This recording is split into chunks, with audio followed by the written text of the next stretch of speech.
அல்காரிதம்னா இதுக்கு பின்னாடி ஒரு இன்ஜின் இருக்கும். ஒரு வீடியோவுக்கு வியூஸ் போகல, 25 பேர் பார்த்ததுக்கு அப்புறமா ஸ்டாப் ஆயிருதுன்னா இதுதான் நடக்குது. நான் யூடியூப் சேனல் ரன் பண்றேன், ஆனா எனக்கு வியூஸ் வந்து ஸ்டாப் ஆகிக்கிட்டே இருக்கு. என்ன வீடியோ போட்டாலுமே அதை இன்க்ரீஸ் பண்றதுக்கு எனக்கு பேசிக்கா யூடியூபை பத்தி தெரிஞ்சுக்கணும். நான் யூடியூப்ல ரொம்ப இன்டெப்தா போக ஆசைப்படல, எனக்கு நிறைய பிசினஸ் இருக்கு. ஸோ யூடியூபை பத்தி சொல்லித்தாங்க அப்படின்னு கேட்டவங்களுக்கு நாம கைட் பண்ண வந்திருக்கோம். ஒரு சேனல் ஸ்டார்ட் பண்ணுவாங்க ஆசையா, ஒரு வீடியோ போடுவாங்க, ஒரு 10 வியூஸ் போகும். அதுக்கப்புறமா வியூஸ் வந்து ஃப்ரீஸ் ஆகிட்டு நிற்கும். அது வந்து ஷார்ட்ஸ் வீடியோவாக இருந்தாலும் சரி, லாங் வீடியோவாக இருந்தாலும் சரி, அப்படியே நிற்கும் வியூஸ் வந்து. அதுக்கு என்ன சொல்யூஷன்? அந்த வியூஸ் வந்து ஸ்டாப் ஆகாமல் வேலை போகணும் அப்படின்னா நம்ம என்ன 20 பேசிக்கான விஷயத்த கற்றுக்கணும் அப்படின்றத பொறுத்து தான் நம்ம இந்த வீடியோவில் ஒரு 20 ப்ரோ டிப்ஸை பற்றி பார்க்க போகிறோம். சரி, ஸோ நம்ம வியூஸ் வந்து நம்ம வீடியோவுக்கு ஸ்டாப் ஆகக்கூடாது அப்படின்னா யூடியூப் வந்து எப்படி ஒர்க் ஆகுது அப்படின்றத கற்றுக்கோங்க. நான் அதுக்கு பேசிக்காக யூடியூப் அல்காரிதம் பற்றி ஃபஸ்ட்டு எக்ஸ்பிளைன் பண்ணுறேன். அல்காரிதம் யூடியூப் வந்து எப்படி ஒர்க் ஆகுதுன்னு தெரிஞ்சுக்கிட்டோம்னா நம்ம அதுக்கேற்ற மாதிரி வீடியோ போடலாம். சரிங்களா? அல்காரிதம்னா இதுக்கு பின்னாடி ஒரு இன்ஜின் இருக்கும். அந்த இன்ஜின் வந்து எப்படி வேலை செய்யுது அப்படின்னு கற்றுக்கிட்டோம்னா நம்ம அதுக்கு தகுந்த மாதிரி நம்ம வீடியோவை போடலாம். அந்த இன்ஜின் என்ன பண்ணோம்னா அந்த வீடியோவை நிறைய பேர்கிட்ட கொண்டு போய் சேர்க்கும். இதுதான் பேசிக்கா யூடியூப் அல்காரிதம் அப்படின்னு சொல்லுவாங்க. ஓகேங்களா? இப்போ நீங்க உங்க சேனல்ல ஏ அப்படின்ற ஒரு வீடியோ போடுறீங்க அப்படின்னா இந்த அல்காரிதம் இருக்கு இல்லையா, உங்க சேனல்ல ஃபர்ஸ்ட் எவ்வளோ சப்ஸ்கிரைபர் இருக்காங்க அப்படின்னு பார்க்கும்.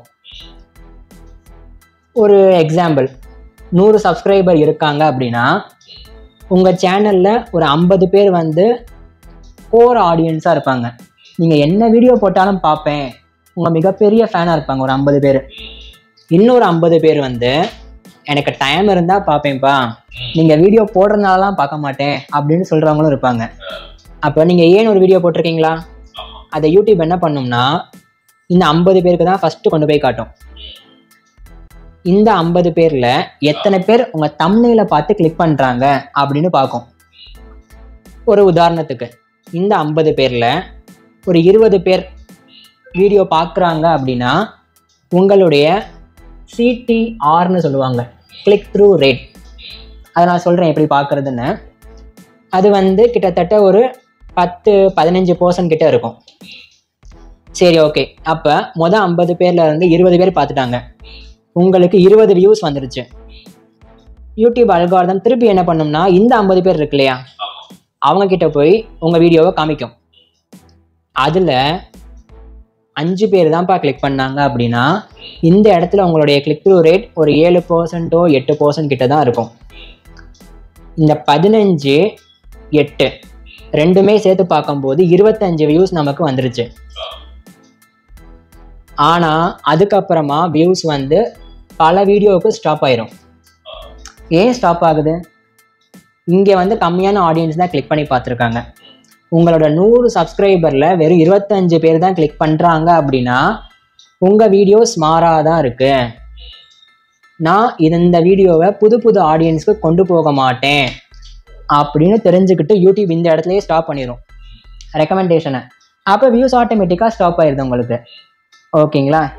இதுதான் நடக்குது. ஒரு வீடியோவுக்கு வியூஸ் போகலை, 25 பேர் பார்த்ததுக்கு அப்புறமா ஸ்டாப் ஆயிடுதுன்னா இதுதான் நடக்குது. இப்படி தான் அல்காரிதம் வந்து வேலை செய்யும். இப்போ ரெண்டாவது, வியூஸ் வந்து ஸ்டாப் ஆகாமல் இருக்கிறதுக்கு என்ன பண்ணணும் அதை பார்க்கறதுக்கு முன்னாடி இப்போ நான் வீடியோ ஸ்க்ரீனில் ஒரு மெசேஜ் காமிக்கிறேன்னா இது எனக்கு யார் சென்ட் பண்ணா தெரியுமா? நம்மளுடைய பெய்டு யூடியூப் கைடன்ஸ்ல ஜாயின் பண்ணிக்கிட்ட one of the small YouTuber தான் ப்ரோ. நான் உங்களுடைய பெய்டு யூடியூப் கைடன்ஸ்ல ஜாயின் பண்ணதுக்கு அப்புறம் தான் யூடியூபை பத்தி பல விஷயம் எனக்கு தெரிய வந்துச்சு. அதெல்லாம் பேஸ் பண்ணி நான் வீடியோ போஸ்ட் பண்ண இப்போ எனக்கு வியூஸுமே சூப்பரா இன்க்ரீஸ் ஆயிருக்கு அப்படின்றத வித் ஸ்கிரீன்ஷாட்டோட என்கிட்ட வாட்ஸ்அப்ல பர்சனலா ரொம்பவே ஹாப்பியா சொன்னாங்க. ஸோ நீங்களும் உங்களுடைய யூடியூப் சேனலை நம்மளுடைய பெய்டு யூடியூப் கைடன்ஸ்ல ஜாயின் பண்ணிட்டு ஃபாஸ்டா க்ரோ பண்ணலாம் அப்படின்னு ஆசைப்பட்டீங்கன்னா கீழே வாட்ஸ்அப் நம்பர் கொடுத்துருக்கேன் இல்லையா, அது என்னுடைய பர்சனல் வாட்ஸ்அப் நம்பர் தான். தாராளமா நீங்களும் இப்பவே கான்டாக்ட் பண்ணுங்க. ஸோ ரெண்டாவது, இப்போ இந்த வியூஸ் வந்து கொஞ்சமாவது எனக்கு ஸ்டாப் ஆகாமல் இருக்கணும்ப்பா, போய்கிட்டே இருக்கணும் அப்படின்னா நம்ம என்ன பண்ணணும் முதல் விஷயம், உங்கள் யூடியூப் ஸ்டூடியோக்குள்ளே போய் பாருங்கள். யூடியூப் ஸ்டூடியோ உள்ள போயிட்டு அட்வான்ஸ் மோட் அப்படின்னு மேலே இருக்கும். ரைட் சைடில் மேலே டாப்பில் அட்வான்ஸ் மோடுன்னு இருக்கும். அதில் சப்ஸ்கிரைபர், வியூஸ், வீடியோ அப்படின்னு ஒரு 3 செக்ஷன் இருக்கும். அதில் நமக்கு எந்த வீடியோவிலேருந்து எவ்வளோ வியூஸ் போயிருக்கு, எவ்வளோ வியூஸ்லேருந்து எவ்வளோ சப்ஸ்கிரைபர் வந்திருக்காங்க அப்படின்ற கவுண்ட் வரும். வரும். சரிங்களா? இங்கே நம்ம ஒரு 5 வீடியோ போட்டிருக்கோம் அப்படின்னா எந்த வீடியோவிலேருந்து நமக்கு அதிகமாக சப்ஸ்கிரைபர் வந்திருக்காங்க அப்படின்னு பாருங்கள். அதுலேயே காமிப்பாங்க. இதுலேருந்து நமக்கு 50 சப்ஸ்கிரைபர் வந்திருக்காங்க, இந்த வீடியோவிலேருந்து 5 சப்ஸ்கிரைபர், இந்த வீடியோவிலேருந்து 10 சப்ஸ்கிரைபர். சப்ஸ்கிரைபர்ஸ். அடுத்தது வியூஸ், அடுத்தது வீடியோ. ஸோ நம்ம பார்க்க வேண்டியது எந்த வீடியோவிலேருந்து அதிகமான சப்ஸ்கிரைபர் வந்திருக்காங்கன்றதை ஃபஸ்ட்டு பார்க்கணும். இங்கே ஃபஸ்ட்டு 50 பேர் வந்திருக்காங்களா, அப்போ 10, 5, 50 இதுதான் மெஜாரிட்டி. அப்போ இந்த வீடியோ என்ன டாப்பிக்கில் நம்ம கிரியேட் பண்ணியிருக்கோன்ற பார்க்கணும். ஃபார் எக்ஸாம்பிள், இந்த வீடியோவை வந்து நம்ம மருத்துவம் பேஸ் பண்ணி கிரியேட் பண்ணியிருக்கோம். மருத்துவ மூலிகை அப்படின்னு கிரியேட் பண்ணியிருக்கோம்னா நம்ம அடுத்து போஸ்ட் பண்ணுற வீடியோ ஒரு 5 வீடியோவில் 3 வீடியோ வரைக்கும் இந்த டாப்பிக்கில் பார்ட் 1, பார்ட் 2, பார்ட் 3 கிரியேட் பண்ணோம்னா என்ன ஆகும்? ஆமாம், நமக்கு இருக்கிற 100 சப்ஸ்கிரைபரில் அதிகமான மக்கள் அந்த வீடியோ பார்க்க ஆரம்பிப்பாங்க. அப்போ நமக்கு இந்த மாதிரி வீடியோக்கு நமக்கு சப்ஸ்கிரைபர் கிட்ட இருந்தே 70 வியூஸ் 60 வியூஸ்னு வரும்போது யூடியூப் என்ன திங்க் பண்ணும், இந்த வீடியோ சூப்பராக இருக்குது போல, இப்போ இவங்க சப்ஸ்கிரைபர்ஸ் நிறைய பேர் பார்க்குறாங்க, அப்போ இந்த வீடியோவை நம்ம புது ஆடியன்ஸ் கிட்ட கொண்டு போவோம் முடிவு பண்ணிட்டு 60 வியூஸ் வந்ததுக்கு அப்புறமா ஸ்டாப் ஆகாது. புது ஆடியன்ஸை கொண்டு போகும்போது அவங்களுமே கிளிக் பண்ணிகிட்டே இருந்தாங்கன்னா உங்களுக்கு வியூஸ் சடனாக இன்க்ரீஸ் ஆக ஸ்டார்ட் ஆகும். இதுதான் பேசிக்காக யூடியூப் அல்காரிதம் ஒர்க் ஆகிறதே. உங்கள் சப்ஸ்கிரைபர் உங்கள் வீடியோவை பார்த்தா தான் உங்கள் வீடியோவோட ரீச் வந்து அதிகரிக்கும். ஓகேங்களா? ஸோ இது முதல் விஷயம். ஏதாவது டவுட் இருக்கா இதில்? ஓகே தானே. ரெண்டாவதா, பேசிக்காக யூடியூப்ல ஒரு சின்ன பிகினராக உள்ளே வர்றோம்னா அனலிட்டிக்ஸ் ஓப்பன் பண்ணி பார்க்கும்போது நம்ம முக்கியமாக பார்க்க வேண்டிய 2 விஷயம். ஒரு கண்டென்ட்டுக்கு அனலிட்டிக்ஸில் நமக்கு வியூஸ் போக மாட்டேங்குது அப்படின்னா நமக்கு பெருசாக யூடியூப்பில் டைம்லாம் கிடையாது, நான் ஒரு பார்ட் டைமாக யூடியூப் பார்க்குறேன் அப்படின்றவங்களுக்கு அனலிட்டிக்ஸில் நிறையா டேட்டா இருக்கும். நம்ம எல்லாமே பார்த்துக்கணும்னு அவசியம் இல்லை, 2 பார்த்தா போதும். ஒன்று ஆடியன்ஸ் ரிட்டன்ஷன்.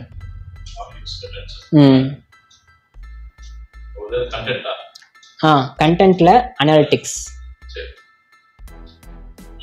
ஒன்று ஆடியன்ஸ் ரிட்டன்ஷன், இன்னொன்று சிடிஆர். இந்த 2 விஷயத்தை பார்த்து இதை நம்ம கரெக்ட் பண்ணிக்கிட்டே வந்தாலே, இம்ப்ரூவ் பண்ணிக்கிட்டே வந்தாலே நம்ம வியூஸ் வந்து ஸ்டாப் ஆகாமல் இன்க்ரீஸ் ஆகிறதுக்கு சான்சஸ் அதிகமாக இருக்கு.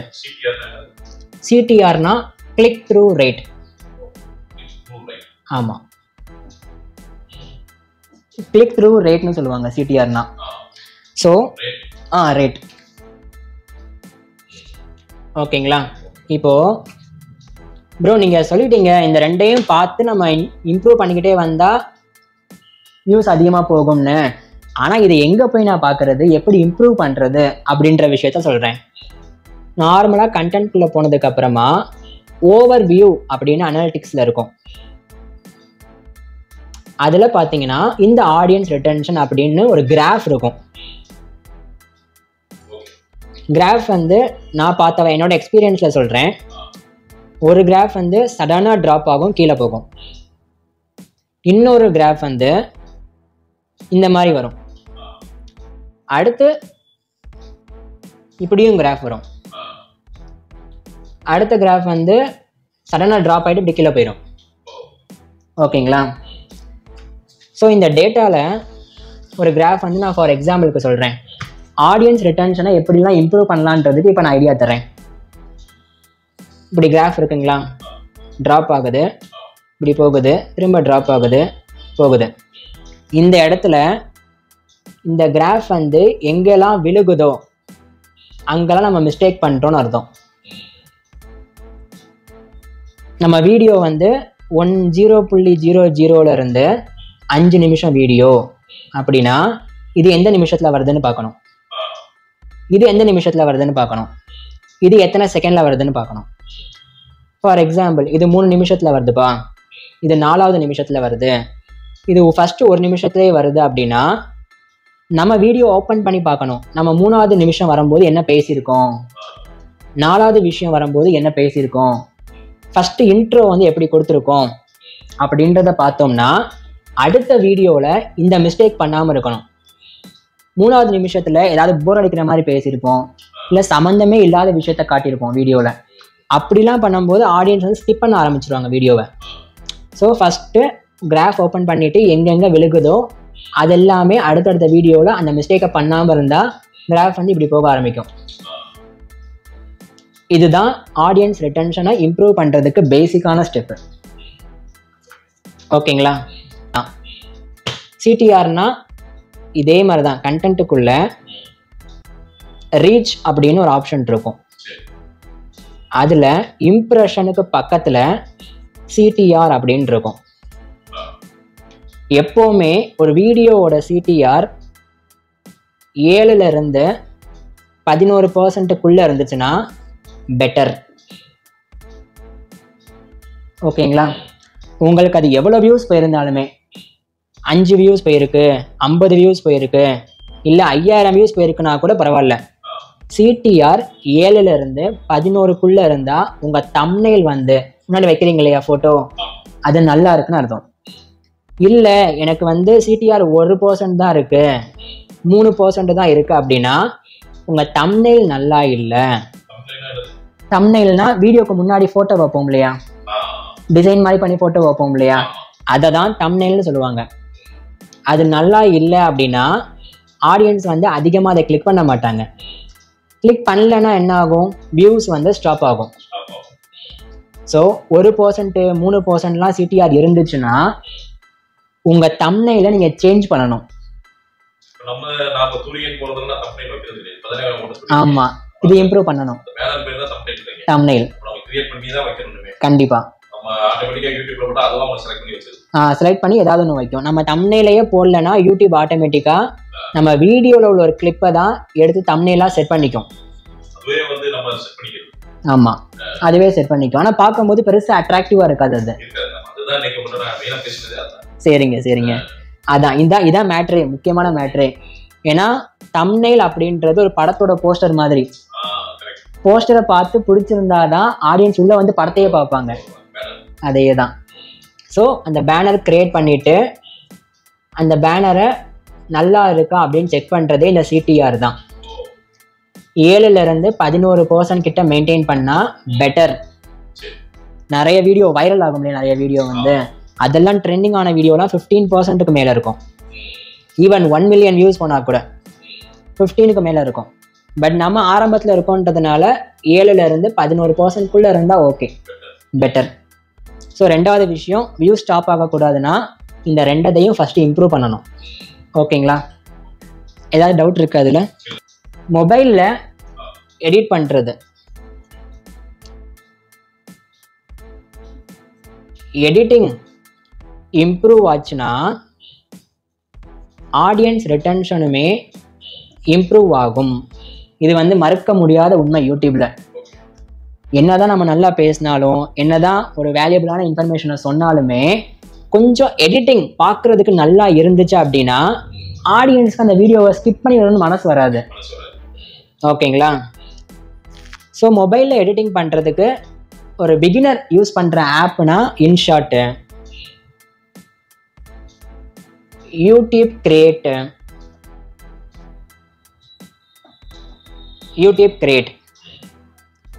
அடுத்ததா விட்டா அப்படின்னு சொல்லுவாங்க. ஓகேங்களா? இந்த 3 ஆப்பை தான் நிறைய கிரியேட்டர் இப்போ யூஸ் பண்ணுறாங்க. 4வதா கைன் மாஸ்டர்னு ஒரு ஆப் இருக்கு. அதை கூட மொபைலில் யூஸ் பண்ணி நீங்கள் எடிட் பண்ணுறதுக்கு யூஸ் பண்ணலாம். ஆனால் அதில் பார்க்கும்போது நிறைய ஆப்ஷன் இருக்கும். டைம் இல்லைப்பா, நான் ஜஸ்ட் எடிட் மட்டும் பண்ணி உள்ளே வச்சா போதும் அப்படின்றவங்களுக்கு ஒரு 3 ஆப்ஷனை யூஸ் பண்ணுங்க. கட் பண்ணுறது, டிரான்சிஷன் அப்படின்னு சொல்லுவாங்க.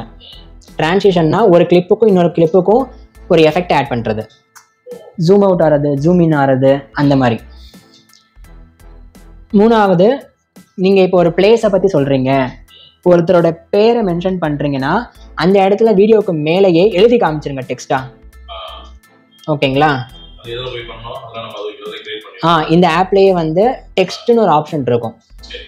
அதை கிளிக் பண்ணோம்னா நம்ம இப்போ ஃபார் எக்ஸாம்பிள் பாண்டிச்சேரியை பற்றி சொல்கிறோம் அப்படின்னா இந்த மாதிரி பேர்லாம் வரும்போது சில பேருக்கு புரியாது. இப்போ வெளியூர்லேருந்து பார்க்குறாங்க அப்படின்னா அவங்க சொல்கிறது வேற மாதிரி இருக்கும், நம்ம சொல்கிறது வேற மாதிரி இருக்கும். அப்போ நம்ம அந்த பாண்டிச்சேரி இல்லை யாரோட பேரை மென்ஷன் பண்ணுறோம்னா அதை அந்த வீடியோக்கு கீழேயே எழுதுறது நல்லது.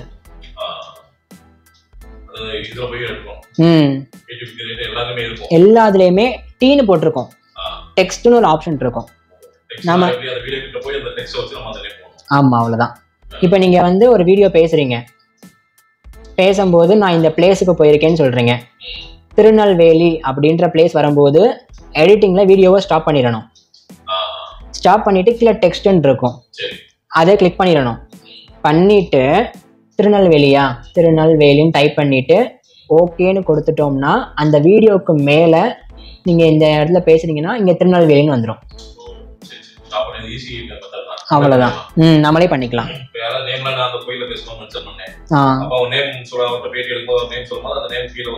எழுதிடலாம். ஆடியன்ஸுக்கு நல்லா கன்வே ஆகும் நீங்கள் சொல்ல வர்றது. ஓகேங்களா? புரியும். ஸோ ஒரு எடிட்டிங்க்கு இன்ஷாட்டு, யூடியூப் கிரியேட்டு, பிட்டா, கைன் மாஸ்டர், இந்த ஆப்பு பேசிக்காக எல்லாருமே மொபைலில் பண்ணுறவங்க யூஸ் பண்ணுறது. இதை யூஸ் பண்ணி எடிட் பண்ண ஆரம்பிக்கலாம். இதுவுமே நமக்கு அந்த வியூ ஸ்டாப் ஆகாமல் இன்க்ரீஸ் ஆகிறதுக்கு யூஸ் ஆகும். ஒரு சில செட்டிங்ஸ் இருக்குது, அதை ஆன் பண்ணால் வியூஸ் வந்து நிற்காமல் போகும்னு சில பேர்லாம் சொல்லுவாங்க, நிறைய பேர். அந்த மாதிரி செட்டிங்ஸ்லாம் வந்து லக் இருந்தால் நடக்கும். பட் ப்ராப்பராக யூடியூப்பை பற்றி கற்றுக்கிட்டு நம்ம வியூஸை இன்க்ரீஸ் பண்ணணும்னா இது எல்லாமே தான் வழி. Text transition. ஆமாம், டிரான்சிஷன் அப்படின்னா இப்போ வந்து நீங்கள் இந்த இடத்துல பேசுகிறீங்க, அடுத்த வீடியோ ஒருத்தரை பார்க்க போகிற மாதிரி இருக்கு. அப்போ இந்த இடத்துல ஒரு கட்டு கொடுப்பீங்களா? இங்கேருந்து வீடியோவை இங்கே போகிறதுக்கு கட்டு கொடுக்குறீங்கன்னா அந்த கட்டை வந்து ஒரு ஸ்டார் மாதிரி போயிட்டு வரணும், ஜூம் ஆகணும் அப்படின்னா அதுக்கு பேர் தான் டிரான்சிஷன் எஃபெக்ட்னு சொல்லுவாங்க. இது ஒரு எஃபெக்ட் கொடுக்குற மாதிரி. 4, 5 வந்து ரெண்டுமே ஒன்று தான்.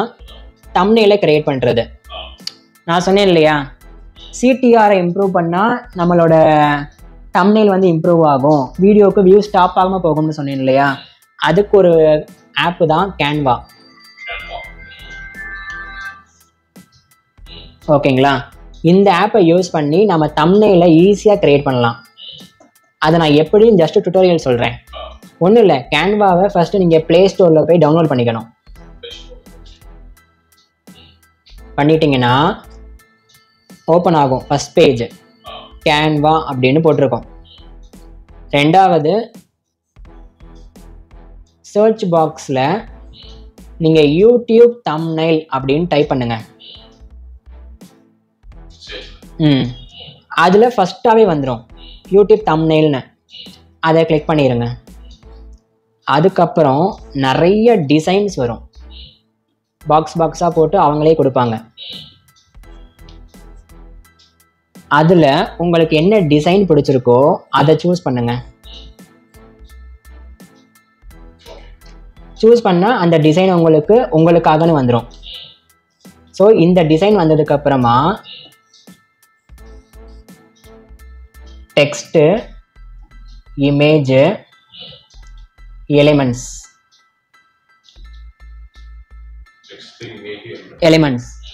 இந்த 3 விஷயமுமே கேன்வா ஆப்புக்குள்ளேயே இருக்கும். பொதுவாக கேன்வாவில் நிறைய ஆப்ஷன் இருக்கும், நீங்கள் அதெல்லாம் பார்க்காதீங்க. இந்த 3 மட்டும் பாருங்கள். 3 மட்டும் பார்த்து உங்கள் தம்ப்நெயிலை டெக்ஸ்ட்டில் என்ன எழுதணுமோ எழுதலாம். எலிமெண்ட்ஸை கிளிக் பண்ணால் உங்களுக்கு நிறைய ஃபோட்டோ மாதிரி வரும். அதில் கோயிலை பற்றி பேசுகிறீங்கன்னா கோயிலோட ஃபோட்டோ எங்கேயாவது இருக்கும். அதை தூக்கி இங்கே எலிமெண்ட்ஸாக வச்சிடணும். இமேஜ், உங்கள் மொபைலில் ஏதாவது இமேஜ் இருக்கும் நீங்கள் வெளியே போன மாதிரி, அந்த இமேஜை கொண்டு வந்துட்டு நீங்கள் எங்கே போயிருக்கீங்கன்றதை டெக்ஸ்ட்டாக எழுதிட்டா ஒரு ப்ராப்பரான பேசிக் யூடியூப் தம்ப்நெயில் கிரியேட் ஆயிரும். தம்ப்நெயிலை கிரியேட் பண்ணுறதுக்கு இதுதான் ஈஸியான வழி. ஓகேங்களா? இதை யூஸ் பண்ணால் நமக்கு தம்ப்நெயில் வைக்கும்போது CTR இம்ப்ரூவ் ஆகும். நான் சொன்ன மாதிரி அந்த வியூஸ் வந்து ஸ்டாப் ஆகாமல் மேலே போகிறதுக்கு இது ஒரு நல்ல விஷயம். சரிங்களா? ஏதாவது டவுட் இருக்கா இதில்? 6வது விஷயம் வந்து நீங்கள் போடுற வீடியோவுக்கு இப்போ வருவோம். ஒவ்வொரு சேனல்லையுமே வேறு வேறு மாதிரி வீடியோ போடுவாங்க. நீங்கள் போடுறதுல ஃபஸ்ட்டு வீடியோ வந்து ட்ராவல் பற்றி போடுறீங்க, எங்கெங்கே போகிறீங்களோ அந்த பிளேஸை பற்றி போடுறீங்க. இதில் நீங்கள் பார்க்க வேண்டியது என்ன, வியூஸ் ஸ்டாப் ஆகாமல், இந்த ட்ராவலுக்குன்னு சொல்கிறேன், ட்ராவல் வீடியோ போடும்போது வியூஸ் வந்து ஸ்டாப் ஆகாமல் மேலே போகணும் அப்படின்னா நம்ம என்ன விஷயத்த யூஸ் பண்ணணும்? ஃபஸ்ட்டு வீடியோட லென்த்து வந்து அதிகமாக இருக்கணும். 10லேருந்து 20 நிமிஷத்துக்குள்ளே இருந்தால் நல்லது. ஓகேங்களா? ஏன்னா யூடியூப்பில் ட்ராவலை பற்றி வீடியோ போடுறவங்க எல்லாருமே 20 நிமிஷத்துக்கு மேலே தான் வீடியோ போடுறாங்க. அவங்க வீடியோவை ஆடியன்ஸ் பாதி பார்த்தாலே 10 நிமிஷம். அப்போ நம்ம வீடியோ வந்து 20 நிமிஷம் போட்டாதான் அந்த 10 நிமிஷத்துக்கு கூட நம்ம காம்படிஷனே பண்ண முடியும். ஓகேங்களா? காம்படிஷன் பண்ணணும்னா நம்ம அவங்களுக்கு ஏற்ற மாதிரி வீடியோ போடணும். 10 நிமிஷத்துக்கு கிட்ட வீடியோ போட்டாதான் நம்ம காம்படிஷனே அவங்க கூட பண்ண முடியும். ஏன்னா யூடியூப்பில் மற்றவங்க 20 நிமிஷத்துக்கு போடும்போது நம்ம அதே ட்ராவல் யூஸ் பண்ணி 5 நிமிஷத்துக்கு வீடியோ போட்டோம்னா நம்ம தோத்துக்கிட்டே இருப்போம் எல்லா வீடியோலையுமே. ஏன்னா நம்ம வீடியோ பாதி பார்த்தாலே 2 மினிட்ஸ் தான் ஆகும். அப்போ யூடியூப் வந்து இவங்க வீடியோவை தான் அதிகமாக ப்ரமோட் பண்ணும், நம்ம வீடியோவை ப்ரமோட் பண்ணாது. ஓகேங்களா? அப்போ ட்ராவல் வீடியோவுக்கு முக்கியமான விஷயம் லென்த்து வந்து அதிகமாக போடணும். 2வது தம்ப்நெயில். சிம்பிள். ஒரு ட்ராவல் வீடியோவுக்கு போகிறீங்கன்னா உங்களோட ஃபோட்டோ பேக்ரவுண்டில் இது வரைக்கும் ஆடியன்ஸ் பார்க்காத ஒரு பிளேஸை காட்டி தம்ப்நெயில் வைக்கிறது. ஜஸ்ட் நீங்கள் செல்ஃபி எடுத்தே போடலாம், தப்பு இல்லை. ட்ராவல் வீடியோவுக்கு மட்டும் சொல்கிறேன். இப்போ நீங்கள் நயகரா ஃபால்ஸ்க்கு போகிறீங்கன்னா பின்னாடி நயகரா ஃபால்ஸ் இருக்கிற மாதிரி பேக்ரவுண்ட், நீங்கள் முன்னாடி இருக்கிற மாதிரி ஃபோட்டோ, கீழே வந்து ஐ எக்ஸ்ப்ளோர் நயகரா ஃபால்ஸ் அப்படின்னு போட்டாலே போதும். ட்ராவல் வீடியோவுக்கு ஆட்டோமேட்டிக்காக வந்து ஆடியன்ஸ் கிளிக் பண்ண ஆரம்பிப்பாங்க. இது வந்து ட்ராவல் வீடியோவுக்கு பேஸ் பண்ணி மட்டும் பேசிக்காக சொல்கிறேன். Temple video.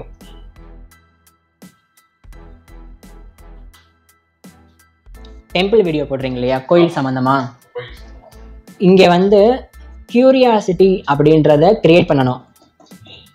அதை கிரியேட் பண்ணாதான் நம்ம தம்ப்நெயில பார்க்கும்போது ஆடியன்ஸ் கிளிக் பண்ணுவாங்க. நான் சொல்கிறேன் இருங்க. இப்போது டெம்பிள் அப்படின்னா டிவோஷனலை சம்மந்தப்பட்டது. சிம்பிள். டெம்பிளை பற்றி ஜஸ்ட் பேசி வீடியோ போடாமல் அங்கே என்ன சிறப்புகள் இருக்குது அப்படின்னு சொல்லணும் ஆடியன்ஸ் கிட்ட. இந்த கோவிலுக்கு 1 டைம் போனால் இது நடக்கும் அப்படின்னு சொல்லுவாங்க, பணம் சேரும் அப்படின்னு சொல்லுவாங்க. இதெல்லாம் வந்து கோயிலோட ஐதீகமாக இருக்கும், நம்ம சொல்கிறது இல்லை. கோவிலோட ஐதீகம். அந்த வார்த்தைகளை மட்டும் எடுத்து நம்ம தம்ப்நெயில்ல கொடுக்கணும். இந்த கோவிலுக்கு ஒரு முறை போய் பாருங்கள், நினைத்தது நடக்கும் அப்படின்னு நம்ம சொல்றது இல்லை, கோயிலே நிறைய பேர் சொல்லுவாங்க. தீராத நோய்களும் தீரும் அப்படின்னு போடுறது. ஸோ அப்படி போடும்போது தான் ஆடியன்ஸுக்கு ஒரு கியூரியாசிட்டி வரும், அந்த வீடியோவை பார்ப்போம் அப்படின்னு. அப்போ அந்த வீடியோவை கிளிக் பண்ணி பார்ப்பாங்க. அப்போ நமக்கு ஆட்டோமேட்டிக்காக வியூஸ் வந்து ஸ்டாப் ஆகாமல் போகும். இதுதான் பேசிக். ஓகேங்களா? ட்ராவல் வீடியோ போடுறோம்னா லென்த் அதிகமாக இருக்கணும், தம்ப்நெயில் நான் சொன்ன மாதிரி இருக்கணும். டெம்பிள் வீடியோ போடுறோம்னா இந்த மாதிரி வார்த்தைகளை பயன்படுத்தணும் கியூரியாசிட்டியை கிரியேட் பண்ணுறதுக்கு. அப்போ தான் வியூஸ் வந்து இன்க்ரீஸ் ஆக ஸ்டார்ட் ஆகும். ஓகேங்களா? இதுதான் பேசிக். அடுத்து வந்து ஸ்டோரி டெல்லிங். நீங்கள் வந்து கதை பேசி வீடியோ போடுறீங்க இல்லையா, இப்போ ஸ்டோரி. முக்கியமாக நம்ம முன்னாடி பார்த்த 2 வீடியோவுக்கு வியூஸ் அதிகமாக போகும், ஆனால் ஸ்டோரி வீடியோ போடும்போது வியூஸே போகாது. அதுக்கு என்ன காரணம் நினைக்கிறீங்க? ஓகே, பிடிக்காத மாதிரி சொல்லியிருந்துருக்கலாம். அவங்களுக்கு ரீச் ஆகாத மாதிரி சொல்லியிருக்காங்க. Okay okay okay. ஸ்டோரிக்கு முக்கியமான விஷயம் வந்து எமோஷன். ஒரு கதை அப்படின்னா அதில் எமோஷன் இருக்கணும். கண்டிப்பாக எமோஷன் இருந்தால் தான் ஆடியன்ஸ் வந்து கனெக்ட் ஆகிட்டு ஃபுல்லாக பார்ப்பாங்க, ரீச் ஆகும். அந்த ஸ்டோரியில் எமோஷன் இல்லாத வரைக்கும் உப்பு இல்லாத சாப்பாடு மாதிரியே இருக்கும். ஓகேங்களா? சும்மா ஒரு நிமிஷம் பார்த்தாலே ஆடியன்ஸுக்கு அழுத்து போயிடும். என்னடா அது கதை, அதே தான். சாப்பாடு அதுதானே, ஒன் டைம் சாப்பிட்டு பார்ப்போம், உப்பு இல்லைன்னா அது சாப்பிட்றதுக்கே மனசு வராதே. அதே தான் ஸ்டோரியிலையுமே. ஸ்டோரி வந்து யூடியூப்ல ஒரு மிகப்பெரிய விஷயம். ஸ்டோரி சொல்ல கற்றுக்கிட்டோம்னா யூடியூப் சேனலை ஈஸியாக க்ரோ பண்ணிடலாம். ஏன்னா அந்த அளவுக்கு ஆடியன்ஸ் வந்து ஸ்டோரியில் கனெக்டடாக இருப்பாங்க. ஏன்னா சின்ன வயசுலேருந்து நம்ம அம்மா வந்து கதை சொல்லி தான் வளர்த்துருக்காங்க. அதே தான். ஏன்னா யூடியூப்ல வந்து ஸ்டோரி சொல்கிறவங்க சேனல் ஃபாஸ்ட்டாக க்ரோ ஆகும். ஓகேங்களா? ஏன்னா இதுதான் காரணம். ஆடியன்ஸ் வந்து சின்ன வயசுலேருந்தே கதை கேட்டு வளர்ந்தவங்க. அவங்களுக்கு நம்ம ஒரு கதை சொன்னோம், எமோஷனாக சொன்னோம்னா கண்டிப்பாக ஃபுல்லாக பார்ப்பாங்க. ஓகேங்களா? அந்த எமோஷனை சொல்லும் போது ஓகே, ஒரு ஸ்டோரியை நீங்கள் எமோஷனாக சொல்கிறீங்க, இதுக்கு வந்து 2 ஃபேக்டர் இருக்குது. ஒன்று கதை சொல்கிறது, ஸ்டோரியை வந்து இன்ட்ரெஸ்டிங்காக சொல்கிறது. இன்னொன்று ஸ்டோரியை வந்து ட்ரெண்டை பேஸ் பண்ணி சொல்கிறது. இந்த 2 பண்ணாதான் தான் சொல்கிறேன். ஸ்டோரி சொன்னால் வியூஸ் போகும். ஃபஸ்ட்டு வந்து ஸ்டோரியை இன்ட்ரெஸ்டிங்காக எப்படி சொல்கிறதுன்னு சொல்லித்தரேன். ஒரு வார்த்தை பேசுகிறோமா கதையில், ஒரு வார்த்தைக்குமே ஒரு வார்த்தை கிடையாது, ஒரு வாக்கியத்துக்குமே கனெக்ஷன் இருக்கணும். நான் வந்து ஒரு மலை மேலே ஏறினேன், ஆனால் என்னால் ஏற முடியலை. ஏன் ஏற முடியலைன்னா எனக்கு காலில் புண்ணாக இருக்கு, அதனால் என்னோட ஃப்ரெண்டு எனக்கு பதிலாக ஏறிட்டான். ஒரு பிணைப்பு இருக்குது பார்த்தீங்களா? நான் சொல்கிறேன் கனெக்டிவிட்டி. ஸோ நம்ம ஸ்டோரி சொல்லும் போது ஒவ்வொரு வார்த்தை முடியும் போதும் வை, அதாவது ஏன்னா, ஆனால், அதனால் அப்படின்ற வார்த்தைகளை முன்னாடி போடணும். இத ஏன்னால், ஏன்னா, ஆனா, அதனால் அப்படின்ற வார்த்தைகளை நம்ம முன்னாடி போட ஆரம்பிச்சோம்னாலே ஆடியன்ஸ் வந்து அடுத்த சென்டென்ஸ் என்ன வரப்போகுதுன்னு தெரிஞ்சுக்க ஆவலா இருப்பாங்க. இப்போ நான் சொன்ன கதையை வந்து சிம்பிளா சொல்றேன்.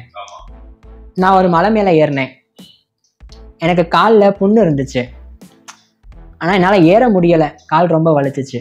இது வந்து நான் பிரிச்சுட்டேன். இந்த 3 வார்த்தைகளை இப்போ என் கதையில் இல்லவே இல்லை. இப்போ நான் இந்த 3 வார்த்தைகளை சேர்த்து சொல்கிறேன். நான் ஒரு மலை மேலே ஏறினேன், ஆனால் என்னால் ஏற முடியலை. ஏன்னா என் காலில் புண்ணு இருந்துச்சு, அதனால என் ஃப்ரெண்டு எனக்கு பதிலாக ஏறினா. கதை இன்ட்ரெஸ்டிங் ஆகுதுங்களா இங்கே? ஏனால், அதனால், ஆனால் அப்படின்ற வார்த்தைகளை நம்ம பேசும்போது முன்னாடி போட ஆரம்பிச்சோம்னாலே நம்ம பேசுகிற வார்த்தைகள் இன்ட்ரெஸ்டிங் ஆக ஆரம்பிக்கும். அவ்வளோதான். இது வந்து ஃபர்ஸ்ட் விஷயம் ஸ்டோரி சொல்லும் போது. 2வது ட்ரெண்டை பேஸ் பண்ணி ஸ்டோரி சொல்றது. ஆடியன்ஸை ஸ்டோரி தம்ப்நெயில்ல பார்த்து கிளிக் பண்ண வைக்கணும்னா இதுதான் ஒரு முக்கியமான விஷயமே, ட்ரெண்டை பேஸ் பண்றது. இப்போ ட்ரெண்டிங் உங்களுக்கு தெரிஞ்சு என்ன ஆயிட்டு இருக்கு இப்போ கரண்டா யூடியூப்ல? ஏதாவது பிரச்சனை அப்படி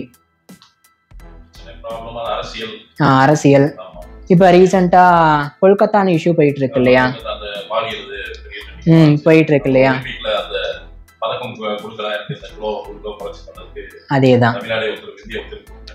அதேதான். அப்ப ஒலிம்பிக்னு ஒரு விஷயம் இருக்கு, அது வந்து யூடியூப்ல ட்ரெண்ட் ஆகுது. நம்மளோட கதை வந்து என்ன நடந்தாலும் மனம் சோர்ந்து போகாதீங்க, முயற்சி பண்ணிக்கிட்டே இருங்க அப்படின்றது நம்ம கதை. நம்ம அப்ப என்ன பண்ணணும்? இந்த கதையை மட்டும் பேஸ் பண்ணி கதை சொல்லாம இந்த ட்ரெண்டை நமக்காக யூஸ் பண்ணிக்கணும், எடுத்துக்கணும். அவ்வளவுதான். Olympic trending, gold medal trending. அப்ப நம்ம டாபிக் எப்படி அமையணும்? ஒலிம்பிக்ல ஏன் இப்படி நடந்துச்சு, இதன் மூலம் நாம் தெரிந்து கொள்ள வேண்டிய விஷயம் என்னது அப்படின்னு ட்ரெண்டை நம்ம கையில் எடுத்துக்கிட்டு அதுக்குள்ளே நம்ம கதையை கொண்டு வந்தோம்னா ஆடியன்ஸ்க்கு பார்க்கணுன்ற ஒரு ஆர்வம் வந்துடும் அவங்களுக்கு தெரியாமையே. அப்போ நம்ம கதை சொல்லும்போது என்ன சொல்லலாம், ஆரம்பிக்கும் போதே வீடியோ ஆரம்பிக்கும் போதே இப்போ நீங்கள் எல்லாரும் பார்த்துருப்பீங்க, ஒலிம்பிக்கில் வந்து என்னதான் ப்ராக்டிஸ் பண்ணிட்டு போயிருந்தாலுமே அங்கே போய் விளையாட முடியல, அவர்னால வெயிட் அதிகமாக இருக்குன்னு ரிஜெக்ட் பண்ணிட்டாங்க. ஆனாலும் அவங்க மனம் சோர்ந்து போக மாட்டாங்க. ஏன்னா நம்ம கதையை உள்ளே கொண்டு வந்துடணும். நம்ம கதை மட்டும் சொன்னோம்னா உப்பு காரம் இல்லாமல் இருக்கும். அந்த உப்பு காரத்தை ஆட் பண்ணுறதுக்கு ட்ரெண்டிங் அப்படின்ற விஷயத்த உள்ளே கொண்டு வந்துடுறோம். நம்ம தம்ப்நெயிலையுமே ஒலிம்பிக்கை பேஸ் பண்ணி ஏதாவது லோகோ வைக்கிறது, அவங்களோட ஃபோட்டோ, அவங்க ஃபோட்டோ வச்சு நம்ம சைடில் நம்ம ஃபோட்டோ வச்சுட்டு பார்த்தோம்னா ஒரு ஃப்ரெஷ்ஷான வீடியோ மாதிரி இருக்கும் பார்க்குறதுக்கே. அவ்வளோதான். ஸோ ஒரு சேனலில் ட்ராவல் வீடியோ போடுறீங்க, டெம்பிளை பேஸ் பண்ணி வீடியோ போடுறீங்க, ஸ்டோரியை பேஸ் பண்ணி வீடியோ போடுறீங்க அப்படின்னா இதெல்லாம் பயன்படுத்திங்கன்னா உங்கள் வீடியோவில் வியூஸ் ஸ்டாப் ஆகாமல் மேலே போகிறதுக்கு வாய்ப்பு இருக்குது. வந்து சிடிஆரை எப்படி இம்ப்ரூவ் பண்ணுறது, இந்த கேன்வாவில் தம்ப்நெயில் கிரியேட் பண்ணுறதை பற்றி சொன்னேன் இல்லையா?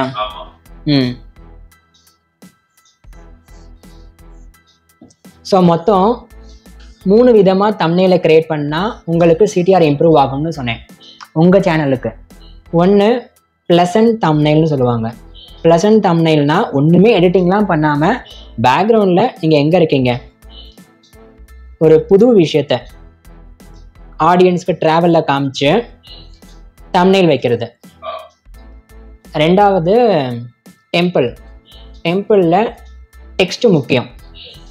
இங்கே போனால் இது நடக்கும், கவலைகள் தீரும் அப்படின்னு டெக்ஸ்ட்டை வச்சு சிடிஆர் இன்க்ரீஸ் பண்ணுறது. மூணாவது ஸ்டோரி டெல்லிங், கதை சொல்லும்போது ட்ரெண்டை கேட்ச் பண்ணி சிடிஆரை இம்ப்ரூவ் பண்ணுறது. இந்த மாதிரி ஒரு வீடியோ டாப்பிக்குமே டிஃப்ரெண்ட் தம்ப்நெயிலை யூஸ் பண்ணோம்னா நம்ம சிடிஆரை இன்க்ரீஸ் பண்ணலாம். சிடிஆர்னா கிளிக் த்ரூ ரேட்னு சொன்னேன் இல்லையா, அதே தான். ஓகேங்களா? ஆடியன்ஸ் ரிட்டன்ஷன் நம்ம முன்னாடி பார்த்தோம். ஒரு கிராஃபில் இங்கே எங்கே விழுகுது அப்படின்னா அது என்னென்ன இருக்குன்னு பார்த்துட்டு அதை பண்ணாமல் இருந்தால் இன்க்ரீஸ் ஆகும்னு சொன்னேன். ஆனால் ஒரு ஃபுல் வீடியோவுக்கு ப்ரெசன்டேஷன் மூலியமாக கூட நம்ம ஆடியன்ஸ் ரிட்டன்ஷனை இம்ப்ரூவ் பண்ணலாம். ஸோ இங்கே நம்ம வீடியோ 0.00 செகண்ட்லேருந்து ஆரம்பிக்குது. இந்த இடத்துல 10 நிமிஷம் வீடியோ முடியுது அப்படின்னா நம்ம இங்கே இடத்துல ஹூக் அப்படின்ற ஒரு பாயிண்ட்டை யூஸ் பண்ணுவோம். ஹூக் அப்படின்னா இப்போ நான் காட்ட போகிற பிளேஸுக்கு, இந்த கோயிலுக்கு நீங்களும் வந்தீங்கன்னா நீங்கள் நினச்சது நடக்கும், அது என்ன கோவில், அங்கே என்ன சிறப்புகள் இருக்குன்னு பார்ப்போம் வாங்க அப்படின்னு ஒரு ஹூக் பாயிண்ட்டை சொல்லி உள்ளே கொண்டு போகிறோம். என்ன கோவில்னு சொல்லலை, ஆனாலுமே ஒரு ஹூக் மாதிரி ஆடியன்ஸை கொஞ்சம் இன்ட்ரெஸ்டிங்காக இழுத்து உள்ளே கொண்டு போகிறோம் வீடியோவில். உள்ள கொக்கி மாதிரி உள்ளே கொண்டு போகிறோம். கொண்டு போனதுக்கு அப்புறமா நிறைய பிகினர்ஸ் என்ன மிஸ்டேக் பண்ணுவாங்கன்னா ஜஸ்ட் பேசிகிட்டே இருப்பாங்க, கடைசி வரைக்கும் பேசிகிட்டே இருப்பாங்க. ஆனால் ஆடியன்ஸ்க்கு என்ன ஆகும், இங்கே நீங்கள் சொன்னதுனால ஒரு 2 நிமிஷம் பார்ப்பாங்க வீடியோவை, அதுக்கப்புறம் நான் எதுக்கு பார்க்கணும் அப்படின்ட்டு வெளியே போயிடுவாங்க இந்த இடத்துலலாம்.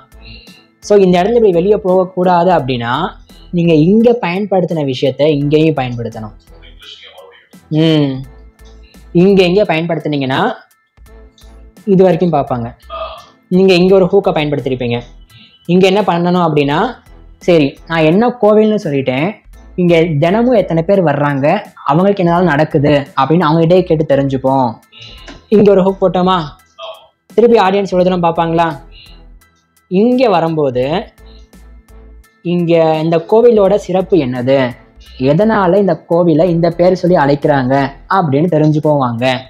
இங்கே ஒரு ஹூக் போட்டோமா, தெரியாத விஷயத்த மறத்து சொன்னோமா, எவ்வளோ தூரம் பார்ப்பாங்க. இந்த இடத்துல திரும்ப வரும்போது இதே மாதிரி ஒரு ஹூக் போடணும். இந்த இடத்துல வரும்போது திருப்பி ஒரு ஹூக் போடணும். போட்டால் ஆடியன்ஸ் இங்கே பார்த்தவங்க இங்கே பார்த்தவங்க இங்கே வந்துக்கிட்டே இருப்பாங்க. நம்ம இதை யூஸ் பண்ணாததுனால தான் ஆடியன்ஸ் இங்கேருந்து எவ்வளோ தூரம் பார்த்துட்டு வெளியே போயிடுறாங்க. பிகினர்ஸ் நிறைய பேர் பண்ணுற மிஸ்டேக் இதுதான். இதை யூஸ் பண்ணவே மாட்டாங்க. எடுத்து ஒரு விஷயம் சொல்லிட்டு ஜஸ்ட் பேச ஆரம்பிச்சிடுவாங்க கடைசி வரைக்கும். அப்படி பேசினா ஆடியன்ஸ்க்கு இன்ட்ரெஸ்டே போயிடும் வீடியோவில். ஸோ ஆடியன்ஸ் ரிட்டன்ஷனை உண்மையாக ஒரு வீடியோவில் இன்க்ரீஸ் பண்ணிக்கிட்டே வரணும்னா இதெல்லாம் பயன்படுத்தணும். அது நீங்கள் டெம்பிள் வீடியோன்னு இல்லை, எந்த வீடியோவாக இருந்தாலுமே இதுதான் பேசிக். அடுத்து உங்கள் வீடியோ வந்து எதுலலாம் வியூஸ் போகுதுன்னு பார்க்கணும். யூடியூப்பில் வந்து ஃபஸ்ட்டு வந்து டிராஃபிக், எப்படி ஆடியன்ஸ் வந்து உள்ளே வர்றாங்க அப்படின்றத பார்க்கணும். ஸோ ஃபஸ்ட்டு திங் வந்து ப்ரௌசிங் ஃபியூச்சரில் வருவாங்க. ப்ரௌசிங் ஃபியூச்சர்னா யூடியூப்பை ஆடியன்ஸ் வந்து ஸ்க்ரோல் பண்ணும்போது உங்கள் தம்ப்நெயில் வந்து நிற்கும். அதிலிருந்து ஒரு ஆடியன்ஸ் கிளிக் பண்ணி பார்த்தாங்கன்னா அதிலிருந்து உங்களுக்கு கிடைக்கிற வியூஸ் இருக்கு இல்லையா, அதுதான் ப்ரௌசிங் ஃபியூச்சர் வியூஸ். இது எங்கே பார்க்கலாம்னா ஒரு கண்டென்ட்டில் அனலிட்டிக்ஸில் ஓவர் வியூ அப்படின்னு இருக்கும். அங்கே போயிட்டோம்னா நமக்கு எப்படி வியூஸ் வருதுன்றதை பார்த்துக்கலாம். நமக்கு ஒரு 50 வியூஸ் போயிருக்குன்னா ப்ரௌசிங் ஃபியூச்சர்லேருந்து ஒரு 30 வியூ, சேனல் பேஜிலேருந்து ஒரு 10 வியூ, எக்ஸ்டர்னல்லேருந்து ஒரு 10 வியூ, மொத்தம் 50 ஆயிடுச்சா? அப்போ ப்ரௌசிங் ஃபியூச்சர்னா யூடியூப்பை ஸ்க்ரோல் பண்ணும்போது ஆடியன்ஸ் பார்க்குறாங்க. ரெண்டாவது சேனல் பேஜ்னா நம்ம சேனலை சர்ச் பண்ணி யூடியூப்குள்ளே வந்து நம்ம சேனல் பேஜை கிளிக் பண்ணி அங்கேருந்து ஒரு வீடியோ பார்க்குறாங்கன்னா அது மூலியமாக கிடைக்கிற வியூஸ் தான் சேனல் பேஜ் வியூஸ். ஓகேங்களா? அடுத்தது எக்ஸ்டர்னல். எக்ஸ்டர்னலில் 10 வியூஸ் போயிருக்கு அப்படின்னா நீங்கள் வாட்ஸ்அப்பில் ஷேர் பண்ணியிருப்பீங்க, ஃபேஸ்புக்கில் ஷேர் பண்ணியிருப்பீங்க. அது மூலியமாக உங்களுக்கு ஒரு 10 வியூஸ் வந்திருக்குன்னா அந்த வியூஸோட கணக்கு தான் எக்ஸ்டர்னலில் சேர்ந்துடும். ஓகேங்களா? இது வந்து பேசிக்காக நம்ம வியூஸ் எதில் போகுது, யார் பார்க்குறாங்கன்னு தெரிஞ்சுக்கிறதுக்கு இதை யூஸ் பண்ணுறோம். தெரியும். அந்த டிராஃபிக் எதுலேருந்து வருது எதுலேருந்து வரலன்னு தெரிய ஆரம்பித்தாலே நம்ம என்ன இம்ப்ரூவ் பண்ணணுன்றதை கண்டுபிடிச்சிடலாம். ஓகேங்களா? வந்து காம்படிட்டர்ஸ். சிம்பிளாக யூடியூப்பில் பார்த்தீங்கன்னா உங்களுக்கு வியூஸ் போகாது, ஆனால் உங்களை மாதிரியே பேசுகிறவங்களுக்கு வியூஸ் போய்கிட்டே இருக்கும். ஓகேங்களா? அதுதான் ஒரு முக்கியமான விஷயமே யூடியூப்பில். அப்போ நமக்கு எப்போல்லாம் டைம் கிடைக்குதோ அப்போ நம்மளோட வீடியோஸை நம்ம பார்க்கக்கூடாது, காம்படிட்டர் வீடியோஸை நம்ம பார்க்கணும். காம்படிட்டர் அனாலிசிஸ் அப்படின்னு சொல்லுவாங்க. சும்மா இருக்கிற டைமில் நம்ம அவங்க வீடியோவை பார்த்து அவங்க என்ன நல்ல விஷயம் பண்ணுறாங்க நம்ம கற்றுக்கணும். ஓகேங்களா? நமக்கு வந்து யூடியூப்பை பற்றி ஒரு 30% தெரிஞ்சிருக்கலாம், ஆனால் நம்ம கூட போட்டி போடுறவங்களுக்கு 60% தெரியும். ஓகேங்களா? நமக்கு வந்து 1 வருஷம் எக்ஸ்பீரியன்ஸ் இருக்கும், அவங்களுக்கு 10 வருஷம் எக்ஸ்பீரியன்ஸ் இருக்கும்.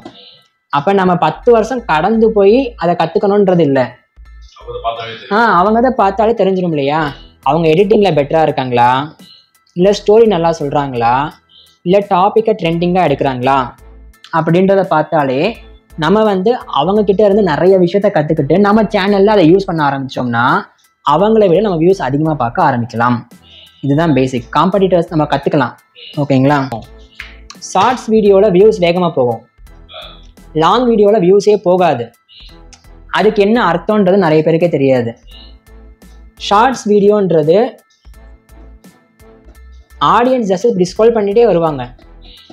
அப்போ வியூஸ் வந்து ஏதாவது ஒரு வீடியோ உங்கள் வீடியோ வந்துட்டாலே ஒரு 3 செகண்ட் பார்த்துட்டாங்கன்னா ஒரு வியூஸ்னு கணக்காயிரும். ஆனால் லாங் வீடியோ அப்படி இல்லை. உங்கள் தம்ப்நெயிலை பார்க்கணும், டைட்டிலை பார்க்கணும், அதை பார்த்து அவங்களுக்கு பிடிச்சி கிளிக் பண்ணாதான் ஒரு வியூஸ். ஓகேங்களா? அது வரைக்கும் உங்களுக்கு லாங் வீடியோவில் வியூஸ் வராது. ஸோ மெயினாக ஷார்ட்ஸ் வீடியோக்கு எனக்கு வியூஸ் அதிகமாக போகுது, லாங் வீடியோ போட்டால் யாருமே பார்க்க மாட்றாங்கன்னா இதனால தான் பார்க்க மாட்றாங்க. உங்கள் தம்ப்நெயில் டைட்டில் நல்லா இல்லை, அதனால் கிளிக் பண்ண மாட்றாங்க, வியூஸ் போகலை.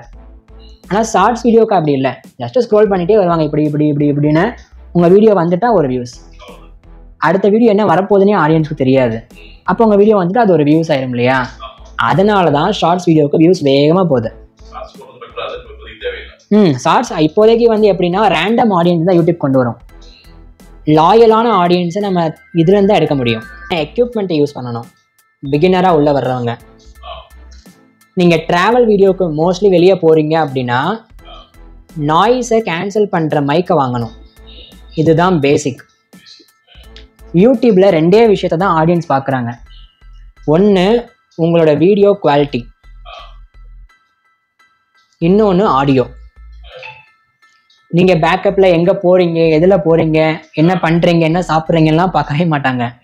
அவங்க பார்க்குறது ரெண்டே விஷயம், ஒன்று வீடியோ குவாலிட்டி, இன்னொன்று ஆடியோ குவாலிட்டி. இந்த ரெண்டில் நம்ம எங்கே மிஸ்டேக் பண்ணாலுமே ஆடியன்ஸுக்கு நம்ம பேசுகிற விஷயம் இன்ட்ரெஸ்டிங்காக இருக்காது. எக்ஸாம்பிளுக்கு நம்ம ஆடியோ பேசும்போது நாய்ஸ் அதிகமாக கேட்டுட்ருக்கு, ஃபேன் சவுண்ட் அதிகமாக கேட்குதுன்னா நம்ம பேசுகிறதே அவங்களுக்கு புரியாது. ஆனால் நம்ம காம்படிட்டர்ஸ் கரெக்டாக பண்ணுவாங்க, நாய்ஸ் கேன்சல் ஆகிற மைக்கை எடுத்து கரெக்டாக பேசுவாங்க. அப்போ 2 பேரோட வீடியோ ஒத்து போகும்போது அவங்க வீடியோ பெஸ்ட் ஆயிரும் நம்மளை விட. அப்போ ஆடியன்ஸ் வந்து நம்ம வீடியோவில் இன்ட்ரெஸ்ட் காட்டாமல் அவங்க வீடியோவில் இன்ட்ரெஸ்ட் காட்ட ஆரம்பிச்சிருவாங்க. ரெண்டாவது வீடியோ குவாலிட்டி. மொபைலில் எப்போவுமே ஸ்டாண்டர்டாக ஒரு பிளேஸில் வச்சு எடுக்க பாருங்கள். நம்ம கையில் வைக்கும்போது ஷேக் ஆக வாய்ப்புகள் இருக்குது, ஃபோக்கஸ் போகும். கேமரா வாங்கி தான் குவாலிட்டியை கொண்டு வரணும்னு இல்லை, வீடியோ குவாலிட்டி மொபைல்லையே கொண்டு வரலாம். ஆனால் அதை ப்ராப்பராக யூஸ் பண்ண தெரியணும். லைட்னிங்லேருந்து எல்லாமே ப்ராப்பராக யூஸ் பண்ணோம்னா நமக்கு அந்த குவாலிட்டி கிடச்சிரும். ஸோ ஒரு குவாலிட்டியான மைக்கு, ஒரு நார்மல் மொபைல் இருந்தாலே யூடியூப் சேனல் பிகினராக ஸ்டார்ட் பண்ணி வியூஸை இன்க்ரீஸ் பண்ணுறதுக்கு வாய்ப்பு இருக்கும் அதிகம். நான் வந்து 20 விஷயம் சொன்னேன். இந்த 20 விஷயத்தையுமே 20 ப்ரோ டிப்ஸ் சொல்லியிருக்கேன். இதை வந்து ஒரே வீடியோவில் எல்லா பாயிண்ட்டையுமே உள்ளே கொண்டு வந்து வியூஸை இன்க்ரீஸ் பண்ணிடலாமா அப்படின்னு கேட்டிங்கன்னா கண்டிப்பாக நடக்காது. சரிங்களா? ஒரு விஷயத்தையுமே ஒரு வீடியோவில் பயன்படுத்திக்கிட்டே இருக்கணும். அப்போ உங்களுக்கு ஒரு 20-30 வீடியோ போடும்போது தான் எக்ஸ்பீரியன்ஸ் அப்படின்றது கெயின் ஆகும். ஸோ நீங்கள் ஒரு 30வது வீடியோ போடும்போதோ 35வது வீடியோ போடும்போதோ நீங்கள் ஒரு விஷயமா சரி பண்ணிகிட்டே வந்தீங்க இல்லையா, அந்த எல்லா விஷயமும் ஒரு வீடியோவில் சேர ஆரம்பிக்கும். அப்போ இந்த மாதிரி எக்ஸ்பீரியன்ஸை கெயின் பண்ணதுக்கு அப்புறம் தான் யூடியூப்பில் ரிசல்ட்டே பெட்டராக கிடைக்க ஆரம்பிக்கும். நம்ம எல்லாமே தெரிஞ்சுக்கிட்டோம் அப்படின்றதுனால அடுத்து ஒரே வீடியோவில் இன்க்ரீஸ் பண்ணிட முடியாது. அதுக்கு ஒரு டைம் எடுக்கும். நம்ம எஃபோர்ட்டை பேஸ் பண்ணி நம்ம கற்றுக்கிட்டாதான் வியூஸை இன்க்ரீஸ் பண்ணவே முடியும் யூடியூப்பில். ஓகேங்களா? இதுதான் பேசிக். யூடியூப்பில் வந்து நம்ம கிவ் அப் பண்ணாமல் வீடியோஸ் அதிகமாக போட்டுட்டு இருந்தாலே நமக்குண்டான எக்ஸ்பீரியன்ஸ் கிடச்சிரும். நம்ம அதை ஃப்ரீயாக தான் பண்ண போகிறோம், காசு கொடுத்தா தான் அப்லோட் பண்ண போகிறோம்னு கிடையாது. ஃப்ரீயாக பண்ணுறோம், நம்ம டைம் அதில் இன்வெஸ்ட்மெண்ட் பண்ணுறோம். அதை கண்டினியூவாக பண்ணாலே நமக்குண்டான பெனிஃபிட் அது வந்து கிடைக்கும். அவ்வளோதான் யூடியூப்ன்றது. இதுதான் பேசிக் யூடியூபோடது. வணக்கம், நான் மதுரையிலேருந்து சோலையாளுக்கு பேசுகிறேன். நான் சோபா பில்டர்ஸ் அண்ட் லேண்ட் ப்ரொமோட்டர்ஸ்ன்ற பிஸ்னஸ் பண்ணிகிட்டு இருக்கோம் ரொம்ப வருஷமாக. அதுபோக நிறைய பிஸ்னஸ் நடக்குது. தூரின்ற ஒரு யூடியூப் சேனல் கிட்டத்தட்ட ஒரு 6 மாதமாக தான் முன்னாடி ஆரம்பிச்சிருந்தேன். ஆனால் எனக்கு வந்து இந்த யூடியூப்பில் வந்து எப்படி ப்ரெசென்ட் பண்ணுறது, இந்த அல்காரிதம்னா என்ன, அதுக்கப்புறம் எடிட்டிங் என்ன, வீடியோ என்ன, ஆடியோஸ் வந்து எப்படி ப்ரெசென்ட் பண்ணணும் அப்படின்ற நிறைய சந்தேகங்கள் இருந்துச்சு. நான் முன்னாடி ஒரு மோட்டிவேஷன் ஸ்பீச் எல்லாம் கொடுத்துட்டு இருந்தேன், ஒரு கதை சொல்லி அது மூலமாக ஒரு கருத்துக்களை சொல்கிறது. இப்போ கோவில் சம்மந்தமான நிறைய யூடியூப்பில் வந்து நான் பண்ணிகிட்டு இருக்கேன். அதில் வந்து யூடியூப்பில் ஒரு பேசிக் என்னன்றது ஒரு விஷயம் தெரியாமல் இருந்துச்சு. நிறைய பேரை இதில் வந்து யூடியூப்பில் சர்ச் பண்ணி பார்த்தேன். யூடியூப்பில் பெய்டு எப்படி அவங்க எப்படி நமக்கு சொல்லிக் கொடுப்பாங்க அப்படின்னு பார்க்குறதுல வந்து தம்பி நாராயண் வந்து ரொம்ப நமக்கு வந்து ஒரு விஷயத்தை பெருசாக யூடியூப்பில் ஒரு சாதாரணமான விஷயத்தை நீங்கள் வந்து ஈஸியாக புரிஞ்சுக்கலாம், அதை பற்றி நீங்கள் ரொம்பலாம் குழப்ப வேணாம்னே, உங்களுக்கு நான் ரொம்ப ஈஸியாகவே சொல்லி தரேன்னு சொல்லி நம்மளோட அலுவலகம் நம்ம ஆஃபீஸ்க்கே வந்து அது ஒரு ப்ரெசன்டேஷன் ஒரு 1 ஹவரில் நம்மளுக்கு கிளியராக ஒரு யூடியூப்பில் இதை நீங்கள் ரொம்ப ஸ்லோபமாக நீங்கள் கொண்டு போகலான்றதை அருமையாக விலைக்கு எனக்கு சொல்லிக் கொடுத்தாரு. ரொம்ப மகிழ்ச்சி, சந்தோஷம். நன்றி தம்பி.